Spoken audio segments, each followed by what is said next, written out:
বাঁচানোর জন্য। ওরা আবার ব্লগেই নেব না, ভাগ। এ ভাই আমাদের দিবি না? Hello everyone, welcome to my YouTube channel Molly lifestyles. তো আমি এখন চলে এসেছি আমার বান্ধবীদের বাড়িতে, কারণ অনেক কারণ আছে। বান্ধবীদের বাড়িতে এসেছে অনেক ফ্রেন্ড, তার জন্য আমাকে ওরা ফোন করে ডেকেছে। আমি ভেবেছি কি না কি হয়ে গেছে, সে দেখি ওরা অনেকে এসেছে। আজকে অনেক মজা হবে, তোমরা সব দেখতে থাকো। তো এখনের জন্য চলো যাওয়া যাক। তো গাইস আমরা এখন যাচ্ছি পেয়ারা চুরি করতে, কারণ সব বন্ধুরা একসাথে থাকলে পরে একটু তো হুল্লোড় হবে। তাই এই দেখো গাইস, এরা আগে আগে হাঁটছে। হরি তুই গাছে ওঠ। এ ভাই আমাদের দিবি না? তো গাইস ওরা এখন পেয়ারা পারবে আর আমি দেখবো ওরা পারবে, আমি খাবো ওদের পাড়া পেয়ারা। আমি তো গাছে উঠতে পারবো না। তো চলো যাওয়া যাক। আর আমরা এখন যাচ্ছি পূজা আমার ফ্রেন্ডের বাড়িতে, কারণ ওরা এখানে বাড়ি করছে। এতদিন অনেক দূরে ছিল, এখন আমাদের কাছে চলে আসছে, তাই তো পূজা? হ্যাঁ ভাই হ্যাঁ। এরপরে অনেক মজা হবে, আমরা সবাই মিলে অনেক মজা করবো। তো আমরা এখন চলে এসেছি পূজাদের বাড়িতে, কারণ পূজাদের বাড়িতে এখনো রেডি হয়নি, হবে আর কয়েকদিন পরে। এ ভাই আর কয়েকদিন পরে তোরা এখানে থাকবি? মজা হি মজা। এ বাদর, ওখান থেকে পড়লে কি হবে বলতো? এই আর একটা হনুমান উঠেছে দুটো মিলে। তুই ওঠ, তুই কেন বাকি থাকবি? আমি উঠবো না ভাই, পড়ে গেলে আমার লাগবে। দেখো গাইস 4 বাদর উঠে চলে গেছে। আমি মোটেও বাদরিনি। এ ভাই নাম, এ ভাই আমারে নিয়ে যা, আমিও যাবো। A few moments later. Guys একটা মানুষের কপাল কতটা খারাপ হতে পারে। আমরা ভেবেছি ভিডিও শুট করবো, প্রচুর পরিমাণে বৃষ্টি পড়ছে। আর এটা হলো আমার বান্ধবীর বাড়ির পিছনের ভিউ, দেখো গাইস কতটা সুন্দর। একটু হাই করে দে। তো গাইস বৃষ্টি পড়ছে আর আমরা এখানে বৃষ্টির ভেতরে শুট করছি। দেখো এই যে ভাই আর যে আমার বান্ধবী, আমরা এখন একটা কমেডি ভিডিও শুট করছি। এরপরে আমরা নিচে যাবো। আর বৃষ্টি ভাই আস্তে আস্তে বৃষ্টি বাড়ছে। তুই কি করবি এখানে? তাহলে ভিডিও করবি, দেখ তুই।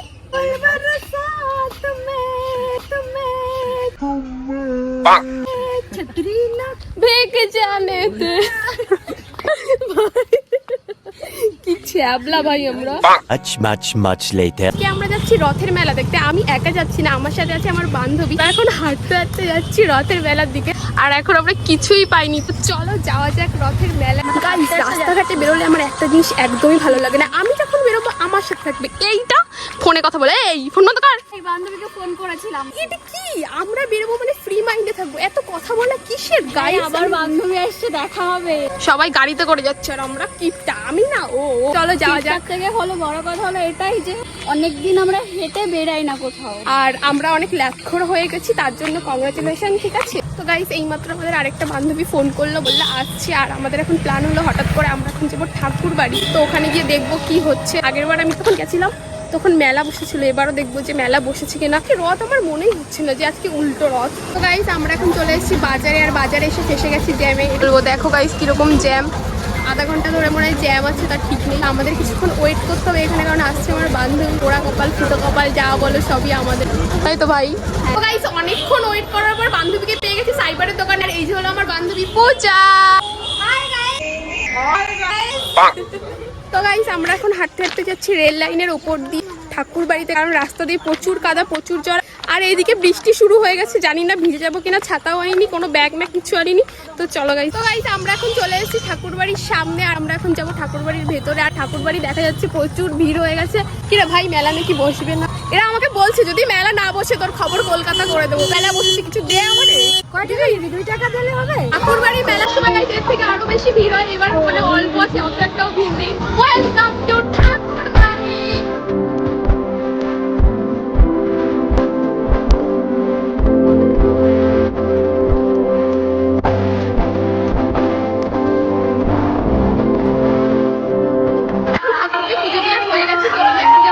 তুই কি কিনবি ওইটা? এটা শিনচান না? আমি ছোটবেলায় যে গোপাল ভাঁড়ের ফিল্মই দেখতাম, নিনজা হাতুড়ি আমার ফেভারিট ছিল। তো গাইস আমরা মেলা ঠেলা ঘুরে বেরিয়ে পড়েছি। মেলা সেরকম খাওয়ার কিছুই ছিল না, ফুচকা টুচকা ছাড়া। আর আমার পেটে একটু গন্ডগোল আছে, তাই ফুচকা খেতে পারবো। এখন আমরা যাচ্ছি একটু ক্যাফের দিকে, ক্যাফেতে গিয়ে একটু চাটা খাবো। গাইস আমরা গেছিলাম ক্যাফেতে চা খাওয়ার জন্য, গেছিলাম কিন্তু খাওয়া আর হয়নি। এখন আমরা এসেছি স্টেশনে চা খাওয়ার জন্য। এখানে মানে আমাদের কপালটা একদম কি বলে যেন ভাই, যাই হোক এতটাই খারাপ কপাল। রথের মেলায় গেলাম, খাওয়ার তো কিছু নেই, ভাবলাম একটু ক্যাফেতে যাবো। ক্যাফে খাওয়াসনি টাকা বাঁচানোর জন্য। ওরা আবার ব্লগেই নেব না, ভাগ। ইচ্ছা আছে একটু ঘুরবো, কিন্তু ওয়েদারের যে অবস্থা আর যে কাদা রাস্তায় গাইস একদমই ভালো লাগছে না। আর এখানে এরা সবাই বসে আছে। এ চা অর্ডার দিয়েছিস? চা খাবো, আমি তো চা খাবো, ওরা কি খাবে জানি না। গাইস এখানে আমার চা চলে এসছে, আমি একটা নিয়ে নিই চা। জিপ পড়ে গেছে প্রতিবারের মতো, এবার আমার জিপ পড়ে গেছে, জন্য বলে উস্তাদি করতে নেই। কাপ চাই আমি তোমাকে চাই। কাপ চায়, ও আমাকে চায় কিন্তু আমি চাই না। ইরি রি রি রি রি রি। তো গাইস আজকে রথের মেলায় গিয়ে মনটা একদম খুবই খারাপ হয়ে গেল। আর রথের মেলায় গেছিলাম একটু ভালোভাবে ঘুরবো, একটু ভালো এনজয় করবো, সেটা কোনোটাই হলো না। ক্যাফে বন্ধ, বন্ধু বান্ধবীদের সাথে আড্ডা দেওয়া হলো না। আর এখন আমরা চলে এসেছি বাড়িতে। তো আজকের ব্লগটা এই পর্যন্ত, দেখা হবে নেক্সট কোনো ব্লগে। আজকের জন্য বাই। উনি লাইভ আবার গাড়ি, ভাই আজকে আমার ভিডিও হবে না। এটা আমার বান্ধবী। হাসছিস কেন?